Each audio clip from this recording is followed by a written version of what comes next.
Chapter 1659 राष्ट्रीय संकट। शेंजिंग city में युद्ध आखिरकार समाप्त हो चुका था। कमांड सेंटर में सब लोग जो अब तक सन्न रहकर हालात देख रहे थे, अब जाकर थोड़ी राहत की सांस ले पाए। ज्यादातर लोग अपनी कुर्सियों पर थक कर गिर पड़े, जैसे अभी अभी किसी ने उन्हें स्टीम बाथ में डाल दिया हो। सबको अच्छी तरह समझ था कि अभी जो लड़ाई हुई वो कितनी खतरनाक थी। अगर हो तू हार जाती तो पूरा शेंजिंग शहर खत्म हो सकता था। हर नागरिक की मौत तय थी। मेंग युआनजुन अपनी कुर्सी पर लेटे हुए थे, आंखें आसमान की ओर टिकाए। चेहरे पर एक अजीब सा शून्य था। उनके दिमाग में क्विन शिगोंग की तस्वीर उभरी, जो अब निंगचिंग में आत्मनिर्वासन में थे। होठों पर एक हल्की कड़वी मुस्कान आई। क्या यही है वो बोझ जो एक सुप्रीम कमांडर को उठाना पड़ता है? इस पद पर बैठना वाकई आसान नहीं है। हर वक्त पूरे शेंजिंग शहर और शायद पूरे हुआशु देश की सुरक्षा की चिंता बनी रहती है। इसी बीच एक अधिकारी पास आया। जनरल मेंग, हमने दुश्मन को सफलतापूर्वक रोक लिया है। क्या अब हमें अन्य क्षेत्रों को इसकी सूचना भेजनी चाहिए और उनसे अपनी सुरक्षा बढ़ाने को कहना चाहिए? और क्या शेंजिंग सिटी को दोबारा तैयार करने की प्रक्रिया शुरू करें? मेंग युआनजुन ने सिर उठाया, कुछ पल सोचा और बोले, इतनी बड़ी घटना हुई है तो सबको जानकारी देना जरूरी है, लेकिन उससे पहले मुझे हो तू से मिलना है, अपनी रक्षक देवी को सम्मान देने। उन्होंने कोट लिया, पहना और निकल पड़े। जाते जाते आदेश भी दे डाले। आधे घंटे में हुआशु के सभी 6 क्षेत्रों के वरिष्ठ अधिकारी बैठक के लिए तैयार रहें। अब यह तय हो चुका है कि फॉग वैली के नीचे छिपी रहस्यमयी जाति जल्द ही दोबारा हमला करेगी। कुछ ही देर में शांग दाओविन घायल झोंग यू को लेकर शेंजिंग लौटे। झोंग यू का जिंदा बच जाना खुद में एक चमत्कार था। दुश्मनों को डर था कि अगर उन्होंने झोंग यू को मार दिया और शेंजिंग में कोई खास शक्ति थी जो इसका पता लगा लेती, तो टाइगर को पहाड़ से दूर ले जाने की चाल नाकाम हो जाती। युएंग और मिएतों की नजर में एक सिर्फ 17,500 पॉइंट वाला व्हाइट चैरियट लेवल एलियन कोई खतरा नहीं था। शांग दाओविन ने झोंग यू को तुरंत मेडिकल टीम को सौंपा और बिना रुके हो तू से मिलने पहुंच गए। जैसे ही उन्होंने देखा कि हो तू सुरक्षित है, उन्होंने चैन की सांस ली। जैसा हमने सोचा था, वो लोग बहुत चालाक थे। होतू ने शांत स्वर में कहा, अभी खुश मत हो। मुझे महसूस हो रहा है कि असली युद्ध अब शुरू होगा। सही कहा। पास से मेंग युआनजुन की आवाज आई। शांग ने उन्हें सिर झुकाकर अभिवादन किया। जनरल मेंग, शहर में हताहतों की स्थिति कैसी है? मेंग युआनजुन ने कंधे उचका दिए। कहने की जरूरत है क्या? जब दुश्मन 2 ब्लैक चैरियट लेवल एलियंस भेजे तो हमारी हानि स्वाभाविक थी। उनके लहजे में अजीब सी सहजता थी, जैसे एक कठोर सच्चाई को बहुत हल्के में कह दिया हो। शांग दाओविन ने अपनी मुट्ठियां कस ली, लेकिन फिर चुपचाप एक गहरी सांस ली। ये एक सभ्यता के बीच का युद्ध था, बेहद निर्मम, और किसी को दूसरे पक्ष की जान की परवाह नहीं थी। मेंग युआनजू ने कहा, चलिए, अब जब सब आ गए हैं तो चलिए हुआशु स्टेट की आपातकालीन बैठक में चलते हैं। बैठक की तैयारी पहले ही हो चुकी थी, बस शांग दाओविन का इंतजार हो रहा था। जैसे ही वो पहुंचे, सभी क्षेत्रों से लाइव कनेक्शन जुड़ गया। जब झांग यी को खबर मिली, तब युद्ध समाप्त हो चुका था, क्योंकि शेंजिंग डिस्ट्रिक्ट ने कभी भी अन्य क्षेत्रों से मदद नहीं मांगी थी, सिर्फ एक प्रारंभिक चेतावनी भेजी थी। झांग यी को यह जानकर हैरानी हुई कि हमला शेंजिंग पर हुआ था। वो मीटिंग में शामिल हुए और मेंग युआनजुन की रिपोर्ट को गंभीरता से सुना। मेंग युआनजुन बोले, हमारे शेंजिंग डिस्ट्रिक्ट पर हमला हुआ। हम पुष्टि कर सकते हैं कि हमला डब्ल्यूग्यू की ओर से था और 2 ब्लैक चैरियट लेवल एलियंस ने एक साथ हमला किया। हमें भारी नुकसान हुआ, लेकिन हमने पूरी तरह से संकट को नियंत्रित किया और दुश्मनों का सफाया कर दिया। उनके इस कथन के बाद सभी प्रतिनिधियों के चेहरों पर गहरी हैरानी छा गई। ली चोंग गोंग जैसे घमंडी अधिकारी ने भी सिर झुका लिया और बुदबुदाया, क्या यही है शेंजिंग की असली ताकत? शुआनवुमेंग इंगचुआ ने अपनी ठुड्डी सहलाई। शेंजिंग की शक्ति वाकई भरोसेमंद है। इस जीत ने हुआशू के सभी क्षेत्रों में एक नई ऊर्जा भर दी थी। अब सब समझने लगे थे कि डब्ल्यूग्यू की रहस्यमयी सभ्यता अजेय नहीं है। मेंग युआनजू ने कहा, मैं सबको एक बात याद दिलाना चाहता हूं। यह सिर्फ शुरुआत है। असली युद्ध अभी आने वाला है। शेंजिंग पर हुआ यह हमला सिर्फ युद्ध की प्रस्तावना थी। अगर हम अभी भी अपने स्वार्थों को नहीं छोड़ेंगे तो। उन्होंने चश्मा ठीक किया और पूरी सभा पर एक सख्त नजर डाली। शायद पूरा हुआशू साम्राज्य इस युद्ध में नष्ट हो जाए। ये बात सुनकर पूरे हॉल में सन्नाटा छा गया। क्या सच में देश और नस्ल के विनाश तक बात पहुंच चुकी है? जी हां, और यही सच्चाई थी।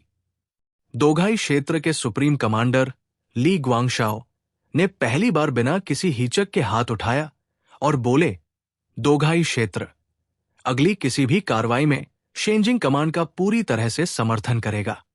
सब चौंक गए। क्या कोई क्षेत्रीय कमांडर अपनी कमांड छोड़ने को तैयार हो गया था?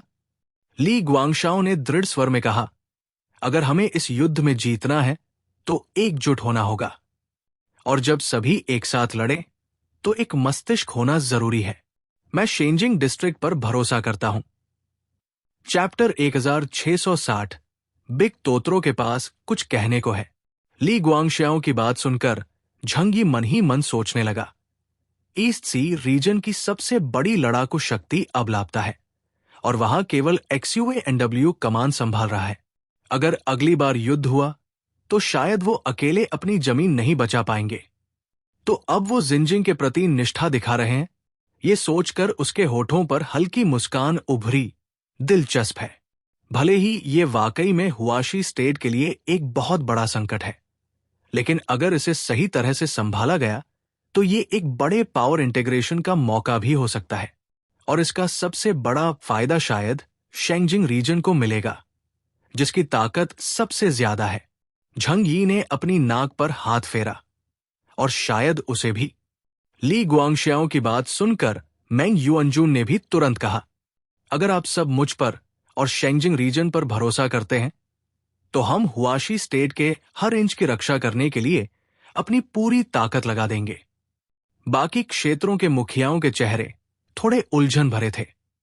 कोई भी आसानी से अपनी कमांड अथॉरिटी नहीं छोड़ना चाहता था, लेकिन जब दुश्मन दरवाजे पर खड़ा हो तो अकेले लड़ना भी असंभव हो जाता है। इसी समय जू झेंग ने चुपचाप झंग यी से कनेक्शन रिक्वेस्ट भेजा।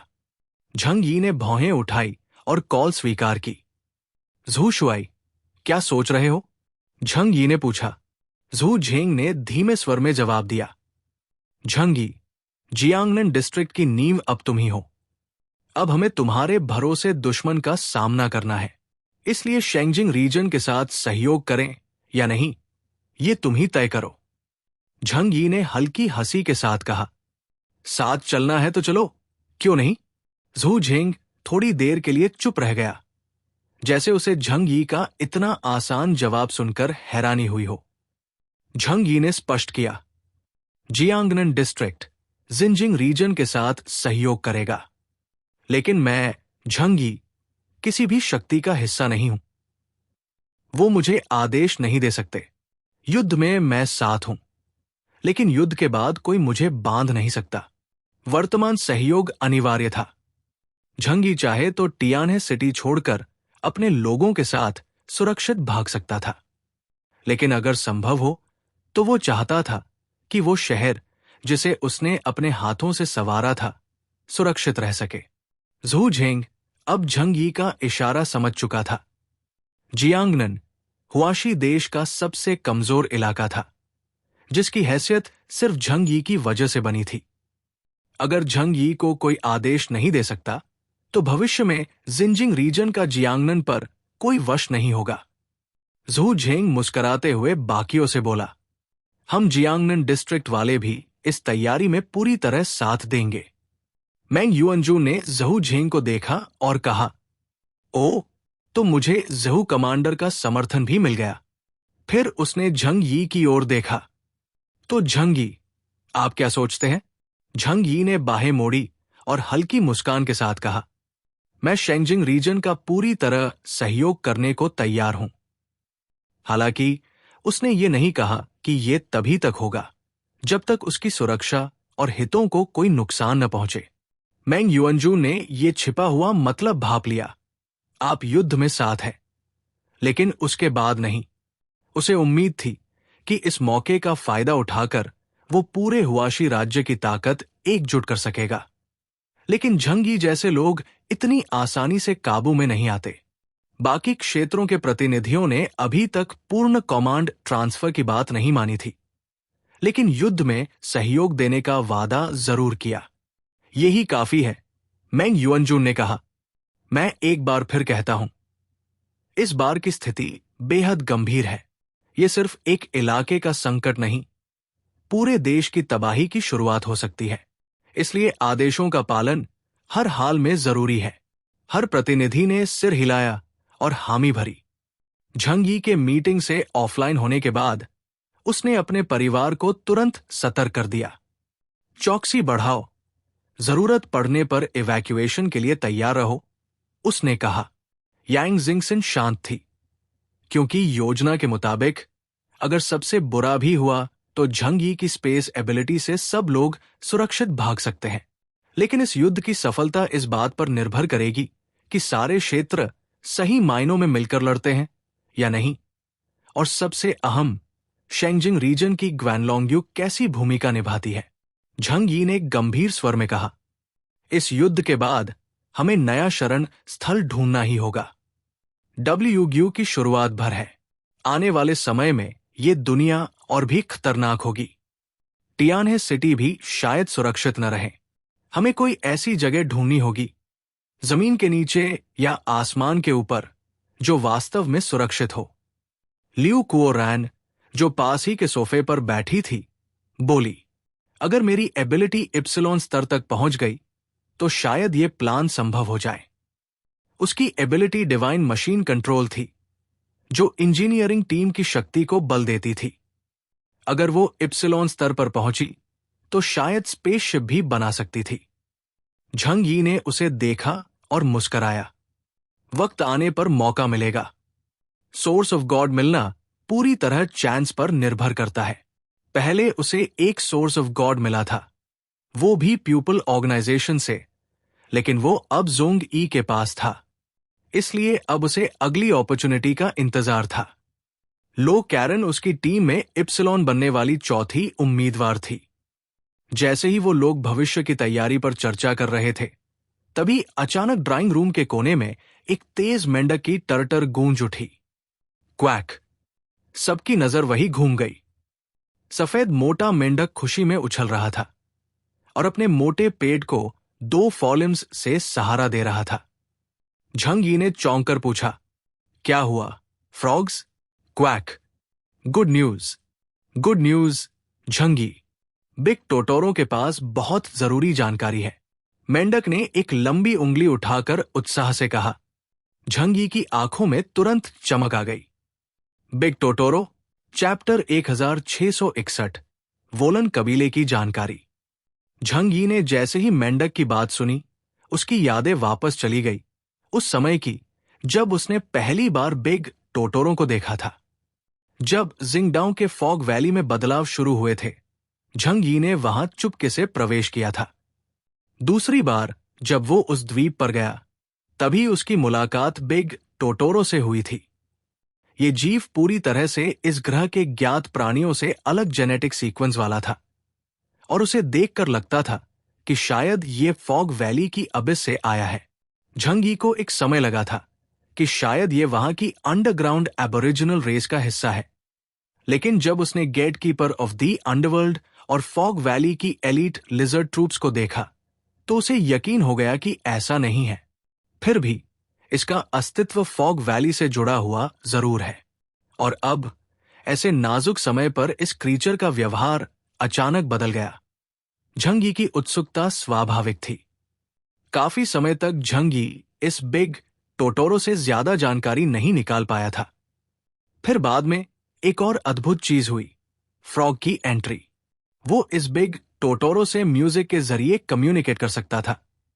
धीरे धीरे झंग यी ने इस मामले को भुला दिया और बिग टोटोरो को बस एक प्यारे पेट की तरह पालना शुरू कर दिया। क्या हुआ? कोई खबर है? झंग यी ने पूछा। फ्रॉग ने 2 बार टर्टर की और फिर बिग टोटोरो धीरे धीरे सामने आया, अपने भारी शरीर को लुढ़काता हुआ। पिछले 2 साल में जब से वो शेल्टर में आया था, वो और भी मोटा हो गया था। उसका चमकता हुआ फर और भोली सूरत अब शेल्टर में सबका प्यारा बन चुका था। बिग टोटोरो ने झंग यी की ओर अपनी फूली फूली सी पंजे उठाए और बोला, आबा आबा आबा। झंग यी पूरी तरह कंफ्यूज था। उसने हेल्पलेस होकर मेंढक की ओर देखा। फ्रॉग ने अनुवाद किया, बिग टोटोरो कह रहा है कि उसे पता है टियाने सिटी पर हमला करने वाले कहां से आए थे। झंग यी ने हाथ बांधे और कहा, ये तो मैं भी जानता हूं। जिंगडाओ के नीचे की फॉग वैली से, है ना? वहीं से तो बिग टोटोरो भी आया है। फ्रॉग ने टोटोरो से दोबारा बात की। टोटोरो ने फिर अपने पंजों और इशारों से कुछ कहा और मेंढक ने एक बार फिर ट्रांसलेटर मोड में समझाया। हां, बिग टोटोरो भी वहीं से आया है, लेकिन वो अंडरग्राउंड वर्ल्ड का नेटिव नहीं है, बल्कि एक टूल टाइप क्रीचर है जिसे खास कामों के लिए बनाया गया था। फ्रॉग ने बताया कि जब सरफेस वर्ल्ड का अंत शुरू हुआ, उसी समय ये क्रीचर पहली बार सरफेस पर भेजा गया, एक्सप्लोरेशन के लिए। इसीलिए इसकी लड़ाई की क्षमता तो औसत है, लेकिन एबिलिटी इंडेक्स में ये कैप्टन लेवल के करीब है। साथ ही ये डिगिंग में भी माहिर है, ताकि अंडरग्राउंड टू सरफेस पैसेज खोदा जा सके। झंग यी को एक शब्द याद आया, लिटिल व्हाइट माउस। जिस तरह इंसान एक्सपेरिमेंट्स में चूहों या बंदरों का इस्तेमाल करते हैं, वैसे ही ये बिग टोटोरो वोलन एम्पायर की टेस्ट स्पीशीज रही होगी। तो ये क्रीचर एक जेनेटिक एक्सपेरिमेंट का हिस्सा है, समझा? झंग यी ने गहरी सांस ली। थोड़ी देर चुप रहकर उसने पूछा, तो क्या ये अंडरग्राउंड रेसेस के कुछ सीक्रेट्स या वीकनेसेस बता सकता है? हम जल्द ही उनके साथ युद्ध में उतरने वाले हैं। फ्रॉग ने फिर कम्युनिकेशन किया। जवाब आया, अगर अंडरग्राउंड ट्राइब्स को इंसानों से तुलना करें, तो उनके पास कोई भी सीधी वीकनेस नहीं है। उनके शरीर, दिमाग और लड़ने की ताकत, तीनों ही मामलों में वो इंसानों से बेहतर है। यहां तक कि उनके पास इंसानों से भी उन्नत टेक्नोलॉजी है। ये सुनकर पूरा कमरा एक पल को शांत हो गया। अंकल वायु ने अपनी ठुड्डी पकड़ते हुए पूछा, तो फिर क्या हम उनके सामने बिल्कुल भी टिक नहीं सकते? यांग जिंगसिन ने व्यावहारिक स्वर में कहा, अगर अंडरग्राउंड रेसेस पर इस दुनिया के कुछ रिस्ट्रिक्शन न होते, तो पहली लड़ाई में ही हुआशु देश के बड़े बड़े इलाके तबाह हो गए होते। और ये उस हालत में था जब उन्होंने अपनी पूरी ताकत का इस्तेमाल भी नहीं किया। एक सिविलाइजेशन जो कई युगों से अस्तित्व में है, जाहिर है कि उनके पास ऐसी एडवांस टेक्नोलॉजी होगी जो इंसानों के लिए कल्पना से परे हो। यह विचार ही डरावना था। तो अगर वो सच में इतने शक्तिशाली है, इंसानों के पास लड़ने का क्या बचता है? किसी ने कहा। झंग यी ने गंभीर स्वर में कहा, इतनी निराशा की जरूरत नहीं है। हमने उनसे पहले भी लड़ा है और जीत हासिल की है। वो जरूर मजबूत है, लेकिन अजेय नहीं है। फ्रॉग ने टोटोरो से और बात की। टोटोरो ने थोड़ी देर सोचा और फिर बोला। फ्रॉग ने बताया, बिग टोटोरो कहता है कि वोलन एम्पायर के ट्राइब्स खुद अपने साइंस और टेक्नोलॉजी की प्रगति को धीमा कर रहे हैं और उन्होंने कभी भी वेपन्स ऑफ मास डिस्ट्रक्शन नहीं बनाए। अजीब है, अंकल वायु ने चौंकते हुए कहा। झंग यी के मन में कुछ शक उभरे। क्या यह हो सकता है कि कोई सिविलाइजेशन जब एक निश्चित स्तर तक पहुंच जाती है तो वो अपने ही अंत की ओर बढ़ने लगती है? पर अब इन दार्शनिक बातों पर सोचने का वक्त नहीं था। झंग यी ने फ्रॉग से फिर पूछा, कोई प्रैक्टिकल वीकनेस? कुछ भी? बिग टोटोरो ने बहुत देर तक सोचा, फिर धीरे से सिर हिलाया। नहीं, एक एंशिएंट सिविलाइजेशन जिसने युगों तक खुद को इवॉल्व किया हो, उसके पास कोई स्पष्ट कमजोरी नहीं होगी। इतने समय में उन्होंने हर कमी को सुधार लिया होगा। ये उत्तर सुनकर सबका मन और भारी हो गया। लेकिन तभी अब तक शांत बैठी यांग जिंगसिन ने अपनी आवाज में दृढ़ता के साथ कहा, नहीं, उनके पास कमजोरी है और वो बहुत स्पष्ट है। चैप्टर 1662 पर्यावरण। यांग जिंगसिन की बात ने सबका ध्यान खींचा। सबने एक साथ उसकी ओर देखा। झंग यी की आंखों में चमक आ गई। उसे पता था कि जिंगसिन की बुद्धिमत्ता बहुत ऊंचे स्तर की है। वो अक्सर वो चीजें देख पाती है जो औरों की नजरों से छूट जाती है। अगर उसने कहा है कि दुश्मनों की कोई कमजोरी है, तो निश्चित ही उसकी कोई ठोस वजह होगी। जिंगसिन, तुम्हारा क्या सोचना है इस बारे में? झंग यी ने पूछा। सबके जिज्ञासु और आशावादी चेहरों के बीच यांग जिंगसिन ने धीरे धीरे बोलना शुरू किया। क्या आपको याद है कि फॉग वैली के एलियंस ने कब हमला किया था? झूके ने तुरंत सबकी यादें ताजा कराई। पिछली बार रात के 12 बजे के आसपास, और शेंगजिंग डिस्ट्रिक्ट पर भी रात 10 से 12 के बीच हमला हुआ था। हां, जिंगसिन ने कहा, वो ज्यादातर आधी रात के समय हमला करते हैं और सबने भारी आर्मोर पहन रखा होता है, लेकिन उनकी लड़ाकू शक्ति को देखकर वो आर्मोर ज्यादा फायदा नहीं देता। फिर वो झंग यी की ओर मुड़ी। भाई, तुम्हारे पास जो स्पेशल कॉम्बैट आर्मोर है वो तो एकदम अलग है, लेकिन बाकी इप्सिलॉन्स और बाकी क्षेत्रों के कॉम्बैट यूनिफॉर्म्स में कोई और खास बात? झंग यी ने कंधे उचकाए। असल में सबसे बड़ा फायदा है इंसुलेशन और कुछ basic survival functions. Epsilon level aliens के लिए आर्मोर सिर्फ वीकनेसेस कवर करता है, लड़ाई में ज्यादा बोनस नहीं देता। यांग जिंगसिन ने अपनी उंगलियां चटकाई। यही बात। इसका मतलब है कि अंडरग्राउंड वर्ल्ड के ये जीव सरफेस एनवायरनमेंट के लिए प्राकृतिक रूप से अनुकूल नहीं है। ठीक वैसे जैसे इंसान डीप सी या स्पेस में खास कपड़े पहनकर जाते हैं। सरफेस वर्ल्ड की ठंड उन्हें बर्दाश्त नहीं होती, जिंगसिन बोली। लियू कोरन ने आपत्ति जताई। पर हमने देखा कि कई फॉग वैली के एलियंस का आर्मोर लड़ाई में डैमेज हो गया था, फिर भी वो लड़ते रहे। जिंगसिन मुस्कराई। ये उनके अंदर की स्पेशल एनहांसमेंट्स की वजह से हो सकता है, जैसे कुछ एनहांस्ड ह्यूमंस एक्सट्रीम एनवायरनमेंट झेल सकते हैं। झंग यी ने सिर हिलाया। इसका मतलब है कि वो जबरदस्ती सरफेस पर आते हैं और एनवायरनमेंट से लड़ते हुए लड़ाई करते हैं। लेकिन फिर झंग यी ने रुककर कहा, पर सिर्फ उन्हीं की बात क्यों करें? हमें भी तो कॉम्बैट सूट्स चाहिए एक्सट्रीम कोल्ड में सर्वाइव करने के लिए। बिना आर्मोर तो हम भी फ्रीज हो जाएंगे। जिंगसिन ने बात आगे बढ़ाई। हां, सिर्फ तापमान ही नहीं, अल्ट्रावायलेट रेस और एयर कॉम्पोजिशन भी एक कारण हो सकते हैं। ध्यान से सोचो, हर बार जब उन्होंने हमला किया है 2 घंटे से ज्यादा नहीं लड़ा और फिर पीछे हट गए। क्यों? फिर उसने झंग यी की ओर देखा। भाई, तुम्हें याद है जब हम साउथ वेस्ट रीजन के अंडरग्राउंड डीमन कंट्री गए थे? झंग यी ने तुरंत सिर हिलाया। याद है, वहां का एनवायरनमेंट इतना दमघोंटू था कि मुझे लगा जैसे महीनों रह चुका हूं। बिना ऑक्सीजन सपोर्ट के लड़ाई करना मुश्किल था। झूके ने सवाल किया, तो फिर रुअन पिंग का क्या? वो तो 1 साल तक टियाने सिटी में अंडरकवर रहा। जिंगसिन ने तुरंत उत्तर दिया, क्योंकि वो ह्यूमन स्किन पहन रहा था, एक हाईटेक आर्टिफिशियल कॉम्बैट सूट। उसने लियू कोरन की ओर देखा और दोनों मुस्कराए। रुअन पिंग के मारे जाने के बाद हमें उसकी डैमेज्ड बॉडी से कुछ रिमेन्स मिले। उनमें से एक था वो आर्टिफिशियल स्किन, और उसका सबसे महत्वपूर्ण फंक्शन था यूवी प्रोटेक्शन। झंग यी ने अचानक सिर उठाया। UV protection? मतलब वो लोग सूर्य की रोशनी से डरते हैं? जिंगसिन ने सिर हिलाया। डरते हैं नहीं, पर अडैप्ट नहीं है। अंडरग्राउंड वर्ल्ड में उन्होंने सदियों से सूरज देखा ही नहीं। यूवी रेस उनके लिए डेंजरस है। झंग यी अब पूरे फोकस में था। उसने विचार किया कि क्या ये उनकी रील वीकनेस हो सकती है। जिंगसिन ने स्पष्ट रूप से कहा, इस बात को कंफर्म करना आसान है। भाई, तुम्हें याद है, हमारे पास बहुत सारे लिजर्डमैन की लाशें हैं। उन पर टेस्ट करो, रिजल्ट सामने आ जाएगा। झंग यी ने माथा ठोंका। अरे हाँ, ये तो सोचा ही नहीं।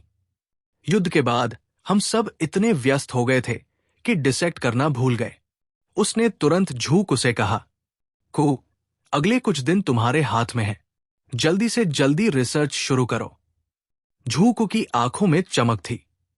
हाँ, अब हमें उनकी कमजोरी जानने का मौका मिल गया है।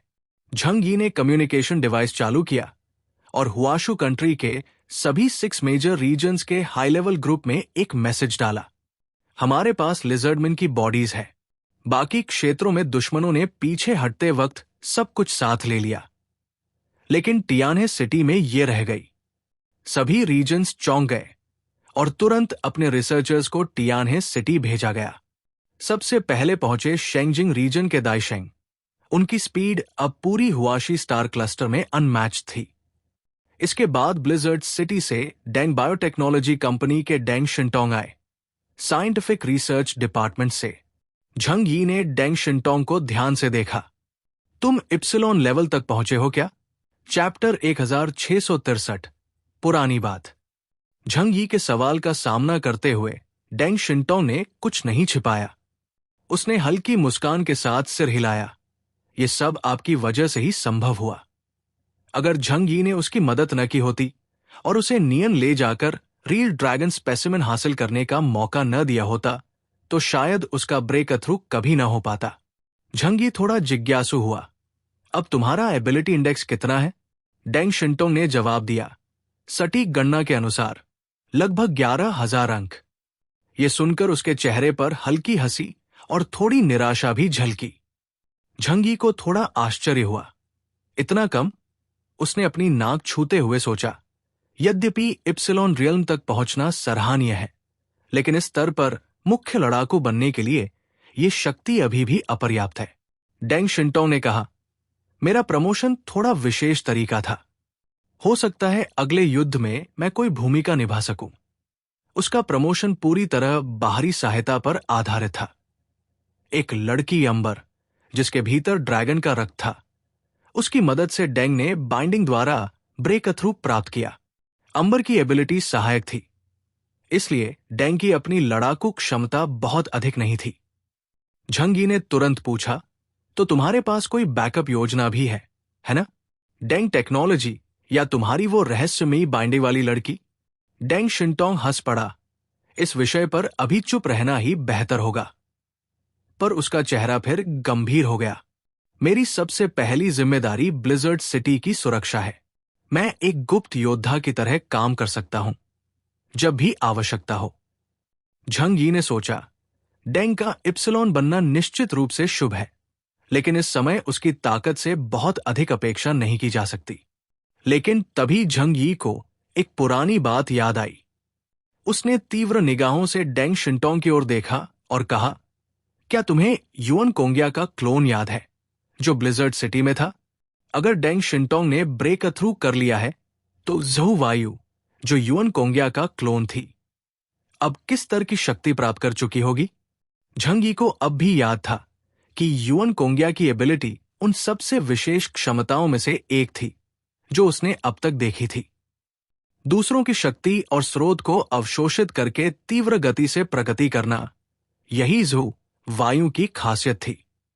हालांकि झंग यी और ज़हू वायु के बीच कोई निजी दुश्मनी नहीं थी, लेकिन वह जानता था कि ज़हू वायु को ज़हू झेंग ने विशेष रूप से तैयार किया था, और यदि ज़हू झेंग को फिर से प्रभुत्व चाहिए, तो एक दिन वही ज़हू वायु उसकी सबसे बड़ी ताकत बन सकती है। डेंग शिंटोंग ने माथा हिलाया और कहा, उसके बारे में कोई खबर नहीं है। ब्लिजर्ड सिटी में उसका अस्तित्व हमेशा रहस्य रहा है। मैंने बस एक बार उसे देखा था, जब ज़हू झेंग ने शक्ति प्रदर्शन के लिए उसे सामने लाया था, लेकिन तब से लेकर आज तक वो कहीं नहीं दिखी। मेरा अनुमान है कि ज़हू झेंग ने उसे छिपाकर गुप्त रूप से प्रशिक्षित किया है। उसकी बात पूरी होते ही डेंग शिंटोंग के चेहरे पर एक मुस्कान थी, लेकिन उसके स्वर में गंभीरता थी। संभव है कि अब ब्लिजर्ड सिटी में 2 इप्सिलॉन लेवल एलियंस हो, जिनमें मैं भी शामिल हूं। झंग यी ने उसकी बात सुनते ही गंभीर निगाहों से उसे देखा। डेंग शिंटोंग ने तुरंत हाथ हिलाते हुए कहा, अरे अरे भाई, ये नजरें मत डालिए, डर लग रहा है। झंगी को डेंग से कोई शिकायत नहीं थी, परंतु उसके मन में एक बात घर कर गई थी। अब तक जियांगनन रीजन शक्ति में सबसे पीछे रहा है, क्योंकि वहां कोई इप्सिलॉन नहीं था। लेकिन अब शायद उन्होंने जेनेटिक फील्ड को पार कर लिया है। उसने कहा, अगर जू वायु अब भी जीवित है और अगर उसे युएन कोंग्या की शक्तियां विरासत में मिली हैं, तो हो सकता है वो ब्रेक थ्रू के बहुत करीब हो। और अगर ऐसा हुआ तो जहू झेंग अपनी ताकत दोबारा स्थापित करने से नहीं चूकेगा। डेंग शिंटोंग ने उत्तर दिया, ब्लिजर्ड सिटी के साइंटिफिक रिसर्च डिपार्टमेंट की प्रगति मुझे नहीं पता, लेकिन डेंग टेक्नोलॉजी ने मुझे सिर्फ अंबर की एबिलिटी के सहारे आगे बढ़ाया। उसने अपनी हथेली को देखा, ये शक्ति आकर्षक है, लेकिन मेरी प्रगति पूरी तरह शुद्ध नहीं है। झंगी की आंखों में कुछ खतरनाक चमक उभरी। क्या मुझे सीधे ब्लिजर्ड सिटी जाकर जहू झेंग से स्पष्टीकरण मांगना चाहिए? वो जानता था कि यदि जू वायु वास्तव में तैयार हो चुकी है तो जहू झेंग स्वयं सामने आ जाएगा। डेंग शिंटोंग चौंक गया। भाई, ये समय सही नहीं है। हमारे सामने एक बड़ा शत्रु है। झंगी हल्के से मुस्कराया। चिंता मत करो, मैं जानता हूं कब और कहां चलना है। यदि जहू झेंग ने वाकई कुछ छुपा रखा है तो वो बहुत जल्द सामने आएगा। झंगी खिड़की के पास गया, जहां से तियनहाई फोर्ट्रेस दिखाई दे रहा था, एक विशाल किला जो अभी अभी खड़ा हुआ था। उसने मेज से उठाकर एक कप गर्म कॉफी पी और शांत स्वर में बोला, मैं अब इस युद्ध का इंतजार करने लगा हूं। 3 दिन बाद दोघाई सिटी। समुद्र के भीतर से एक विशाल युद्धपोत सतह पर उभरा। वो इतना बड़ा था कि XUNW भी उसके सामने एक बच्चा कछुआ लगता था। ये था कोलंबिया नेवी का सबसे बड़ा एम्फीबियस वॉरशिप नोटिलस, जो पहली बार हुआशी स्टेट की जमीन पर आया था। बंदरगाह पर ली ग्वेंजियाओ, ईस्ट चाइना सी रीजन के सुप्रीम कमांडर, अपनी पूरी टुकड़ी के साथ अनुशासन में खड़ा था। वे सब कोलंबिया से आई इस महत्वपूर्ण सहायता का स्वागत कर रहे थे। हवा में गूंजता हुआ XUANW धीरे धीरे ऊपर मंडरा रहा था, गंभीर, शांत और पूरी तरह सतर्क। चैप्टर 1664, सहायता पहुंचती है। नोटिलस का विशाल एलॉय दरवाजा भारी गर्जना के साथ खुला और 3 असाधारण एलियन सामने आए। सबसे आगे था एक लंबा व्यक्ति जिसका नाम न्यूटन था। उसकी पीठ पर एक भारी तकनीकी हैंड कैनन टंगा हुआ था। उसके दोनों ओर खड़े थे ओशन लॉर्ड जॉन कार्टियर और पियर्सर येसाइन कनारो, कोलंबिया ओशन फ्लीट के 2 एसेस। ये तीनों एलियन अब ब्लैक चैरियट स्तर पर पहुंच चुके थे।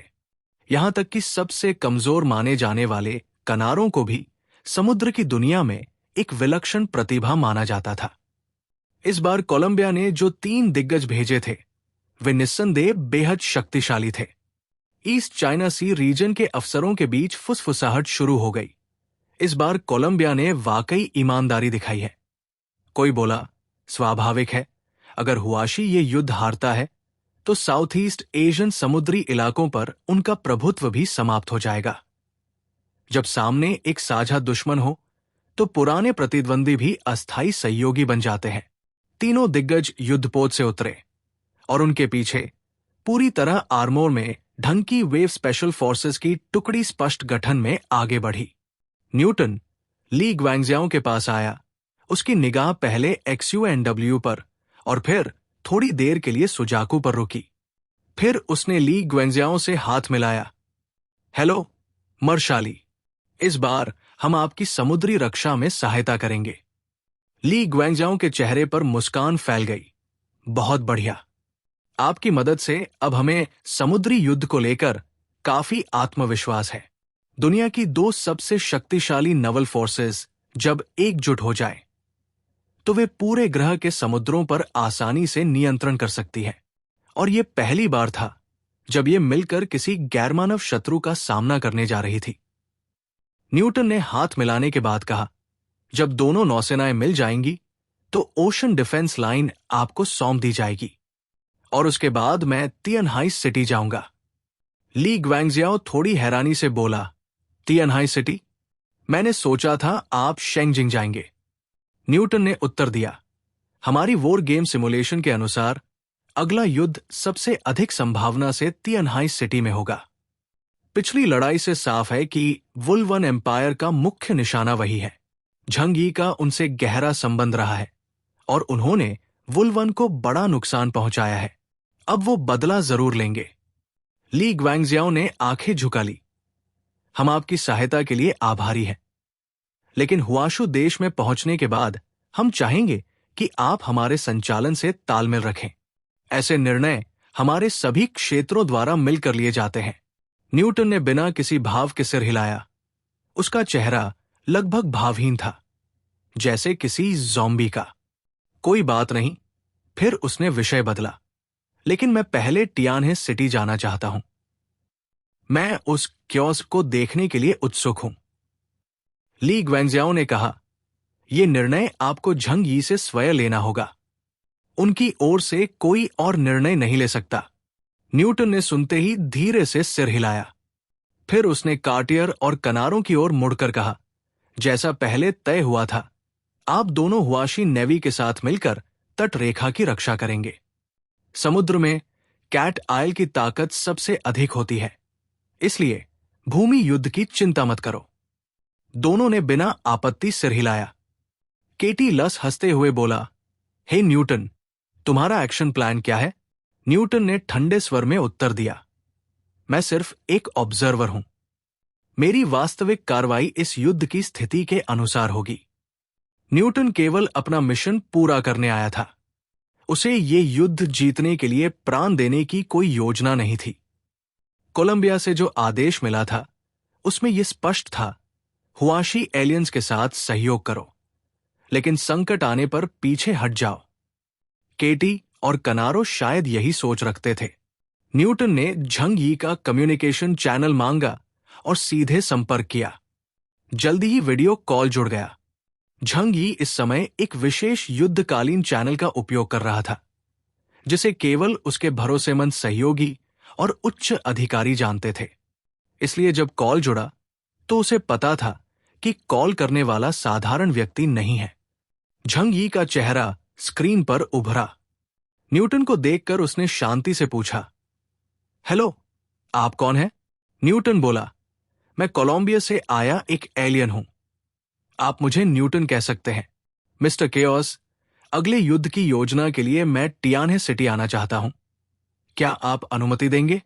झंग यी ने थोड़ी देर सोचा, फिर पूछा, आपका मतलब है कि आपको लगता है टियानहे सिटी अगला मुख्य बैटलफील्ड होगा? न्यूटन ने कहा, बिग डेटा के विश्लेषण से यही सबसे संभावित निष्कर्ष है। झंग यी ने मन में बड़बड़ाया, अब तो मैं हुआशु देश का टूरिस्ट अट्रैक्शन बन गया हूं। जो भी आता है मुझसे मिलने की जिद करता है। झंग यी चाहता नहीं था कि विदेशी एलियंस उसकी टेरिटरी में मनमानी करें, लेकिन न्यूटन जैसी शक्ति को मना भी नहीं कर सकता था। जानकारी के अनुसार वो कोलंबिया के नेचुरल साइंस एसोसिएशन से जुड़ा था, एक अत्यंत शक्तिशाली संगठन। मिस्टर न्यूटन, अगर आप टियानहे सिटी आना चाहते हैं तो आपका स्वागत है। न्यूटन ने सिर हिलाया, ठीक है, मैं तुरंत रवाना होता हूं। झंग यी मुस्कराया। अब जल्दी करने की आदत बनती जा रही है, लेकिन वो समझता था युद्ध किसी भी क्षण शुरू हो सकता है और हर कोई समय से पहले तैयारी करना चाहता था। न्यूटन ने ली ग्वांगजियाओ और अन्य अधिकारियों से विदाई ली बिना किसी औपचारिकता के। उसने नोटुलस को कार्टियर के हवाले किया और अपनी सी वुल्फ स्पेशल फोर्सेस के साथ युद्धपोत से टियानहे सिटी की ओर रवाना हो गया। उसी समय शेंगजिन में एक और मेहमान का स्वागत हुआ। उत्तर से आया एक विशालकाय पुरुष जो एक भालू जैसा दिखता था, गंभीर और कुछ हद तक गूंगा। उसके भूरे बाल थोड़े घुंघराले थे और दाढ़ी इतनी लंबी कि उसका मुंह नजर नहीं आता था जब तक वो बोल न उठे। उसने लकड़हारे जैसा लिबास पहना हुआ था और एक काला धातु बॉक्स थामा हुआ था जो उसके शरीर जितना बड़ा था। क्या यही शेंगजिन सिटी है? उसने थोड़ी की दाढ़ी को छूते हुए धीरे से कहा, लगता है कैरिंग की दीवार से भी ऊंची है। थोड़ी ही देर में शेंजिंग सिटी के दरवाजे धीरे धीरे खुले। सफेद सैन्य वेश में शंग दाओवे अपने टियान गैंग लोगों के साथ उत्तर द्वार पर उपस्थित हुआ। वो मुस्कराया और झुककर थंडर गॉड पर और अलेक्सी का स्वागत करते हुए बोला, स्वागत है मेरे सच्चे मित्रों। अध्याय 1665 रेड सॉइल बेसिन।